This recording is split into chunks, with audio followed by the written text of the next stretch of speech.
Hello my YouTube family, this is doctor Fatima Siddiqui MBBS MD. तो आज के मेरे वीडियो का टॉपिक है पॉलीसिस्टिक ओवेरियन डिजीज, जिसको पॉलीसिस्टिक ओवेरियन सिंड्रोम भी कहते हैं। तो ये क्या होता है, उसकी क्या ट्रीटमेंट होता है और इसमें क्या क्या चेंजेस आते हैं बॉडी में, इस बारे में है। तो पॉलीसिस्टिक ओवेरियन डिजीज ये ज्यादातर लड़कियों में और औरतों में देखा जाता है, और ये जो है इसमें मेंस्ट्रुअल साइकिल इरेगुलर हो जाता है, एमसी साइकिल इरेगुलर हो जाता है। और इसके साथ साथ फेस के ऊपर जो है ये आ जाते हैं, बाल आ जाते हैं, जिसको मेडिकल टर्म हिर्सुटिज्म कहते हैं। तो यहाँ पर और ये ठुड्डी पर, चिन पर और यहाँ पर बाल आ जाते हैं। और इसके अलावा एक्ने पिंपल हो जाते हैं, ऑयली स्किन हो जाती है। तो इसके और जो मेंस्ट्रुअल साइकिल देर से आता है, जो हर महीना आने के बजाय ये 1.5 महीने या 2 महीने के बाद मेंस्ट्रुअल साइकिल आता है। तो इसकी क्या वजह है, क्यों ऐसा होता है? तो इसकी सबसे पहले तो इम्पोर्टेंट वजह ये है कि लाइफ स्टाइल किसी का, जिस तरह से जो लोग एक्सरसाइज नहीं करते और जो मोटे होते हैं, ओबेसिटी, मोटापा जिनमें पाया जाता है जिन लड़कियों में। और इसके अलावा जेनेटिक्स भी एक कॉज है, यानी ये फैमिलीज में पाया जाता है। अगर किसी के मदर को, सिस्टर को, आंटी को, मौसी को अगर ये बीमारी है तो ये आपको होने का भी चांस ज़्यादा होता है। और इसके अलावा इसमें मेन चीज़ ये होती है कि इंसुलिन रेजिस्टेंस पाया जाता है। तो इसमें जो है मतलब इंसुलिन निकलता तो है पेनक्रियास से, लेकिन इस सेल्स के ऊपर असरअंदाज नहीं होता। तो इसकी वजह से भी ये बहुत बड़ा कारण है, हार्मोनल इम्बैलेंस हो जाता है। तो इसलिए इसको ट्रीटमेंट के लिए जो होता है, मतलब जो मेंस्ट्रुअल साइकिल में जो वो हर 14वें दिन जो है एग निकलता है, ओव्यूम निकलता है, तो वो ओवरीज की दीवारें मोटी हो जाती है पॉलीसिस्टिक ओवेरियन सिंड्रोम में। तो ओवरी की दीवारें मोटी हो जाने की वजह से एग नहीं निकलता। तो जो हमारा ब्रेन में एक ग्लैंड होता है, उसका नाम है पिट्यूटरी ग्लैंड। तो ये फॉलिकल स्टिमुलेटिंग हार्मोन सीक्रेट करता है, जो जाता है ओवरी के ऊपर, इसका असर होता है और ओवरी से निकलता है हर महीना एक एग। तो लेकिन पॉलीसिस्टिक ओवेरियन डिजीज में ये एग नहीं निकलता और ओवरी की दीवारें मोटी हो जाती है। Hormonal balance, follicle stimulating hormone, LH hormone और जो फीमेल हार्मोन्स होते हैं एस्ट्रोजन, प्रोजेस्टेरॉन, ये बैलेंस बिगड़ जाता है। तो ओव्यूम ही नहीं निकलता। इसलिए पॉलीसिस्टिक ओवेरियन डिजीज का अगर इलाज ना किया जाए तो जो है इनफर्टिलिटी हो जाती है, बांझपन हो जाता है। तो ऐसी लड़कियों को शादी के बाद मतलब बच्चे पैदा नहीं होते, तो इनफर्टिलिटी हो जाती है। तो इसलिए जो है इसका इलाज कराना चाहिए। और सबसे इम्पोर्टेंट तो ये है कि वेट कम करना चाहिए।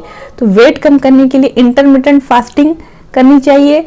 इंटरमिटेंट फास्टिंग करने की वजह से इंसुलिन रेजिस्टेंस भी कम होगी, क्योंकि इंसुलिन रेजिस्टेंस इसमें पाई जाती है, इंसुलिन का लेवल बढ़ जाता है ब्लड में ये पॉलीसिस्टिक ओवेरियन डिजीज में। तो इंटरमिटेंट फास्टिंग एक बहुत अच्छा तरीका है इसका ट्रीट करने के लिए। इसके ऊपर मैंने वीडियो बनाई हूँ, इसकी लिंक मैं नीचे दे रही हूँ, इंटरमिटेंट फास्टिंग विथ हेल्थी कीटो। तो आप वो वीडियो देखिए और अपना वेट कम करिए। वेट कम होने पर खुद ब खुद सारी समस्याओं से छुटकारा मिल जाएगा। एक्ने पिंपल्स भी दूर हो जाएंगे, ऑयली स्किन भी ठीक हो जाएगी, चेहरे पे आने वाले बाल भी रुक जाएंगे।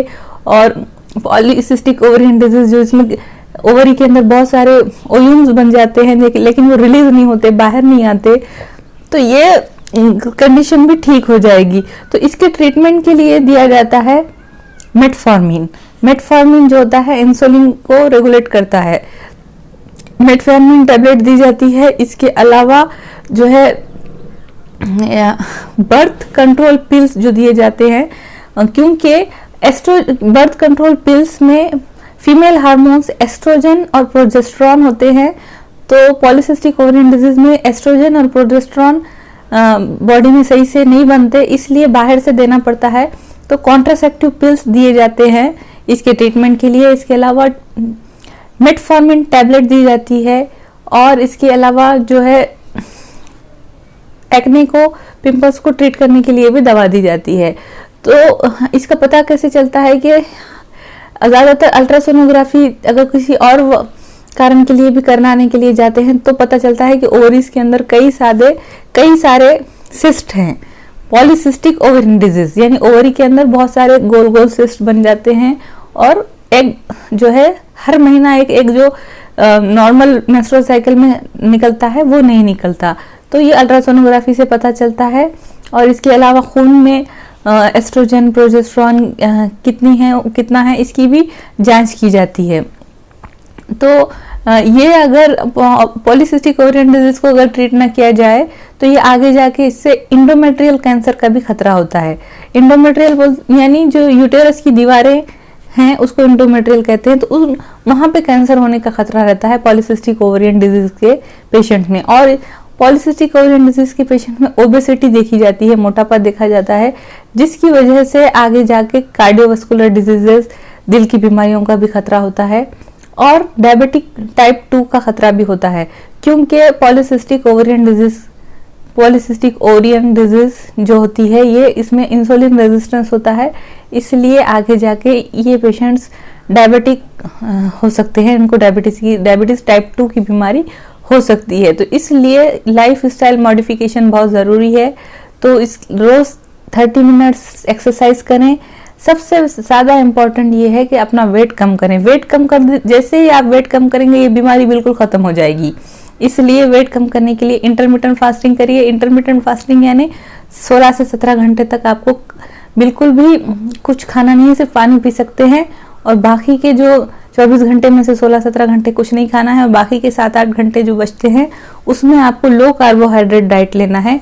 यानी शुगर वाली चीज़ें, मीठी चीज़ें, मिठाई, आइसक्रीम, बेकरी आइटम्स, मैदे से बनी हुई चीज़ें, ये सारी चीज़ों अवॉइड करना है। और जो है अच्छे फ्रूट ज़्यादा खाएं, वेजिटेबल्स ज़्यादा खाएं और अपने मोटापे को कंट्रोल करें तो खुद ब खुद पॉलीसिस्टिक ओवेरियन डिजीज ठीक हो जाएगी। Subscribe my channel and share this video. Thanks.